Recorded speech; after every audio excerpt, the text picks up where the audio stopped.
Good morning, lovelies and gents. This is your girl Nadia, aka the Prophet in Process, and I'm coming to you with a quick prophetic word.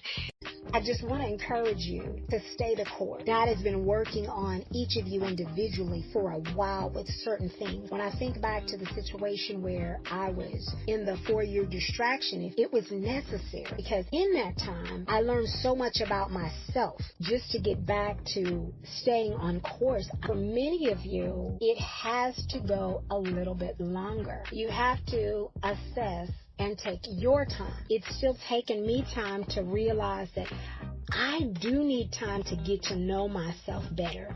I'm self-aware and I'm growing every day, finding out new things about myself and what I desire. For instance, I know that I need support, not necessarily financial support. I need a generous person because I'm a generous person. I've been married to a stingy person. It's a matter of having balance and being willing to address those issues and be honest up front with an individual on what you are struggling with, and being willing to explore that either together or individually, whichever is best.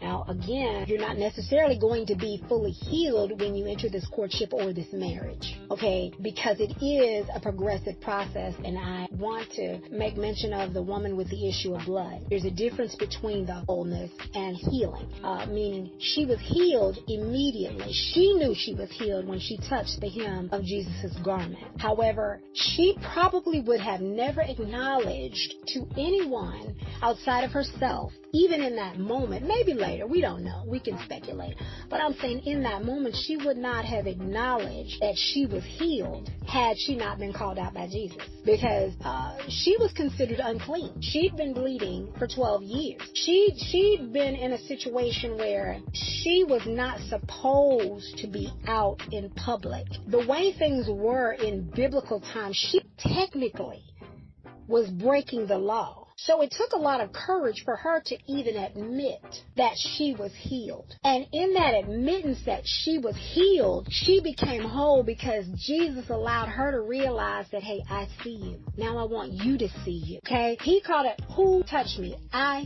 felt power leave me. And it wasn't a bad thing, but that's what a lot of people have been conditioned to believe about their process. That because I hurt, because I want to cry, because I don't like that I'm not getting what I desire, and I'm really afraid to maybe mention it because I don't want this one who I think is the one to get away, because I do need affection. I need you to support my dream. I need you to be a believer. And when I say believer, I mean believe in me. I mean genuinely believe in me. Don't feign me, but genuinely believe in me as I would do you. I know that I'm ready to give that because, in all honesty, my problem since I've been released from that Jezebel spirit, I'll say that, and possibly even before then, because I was a people pleaser for a long time. But what I'm saying is my problem was never loving my neighbor. My problem was the balance of loving my neighbor as myself. I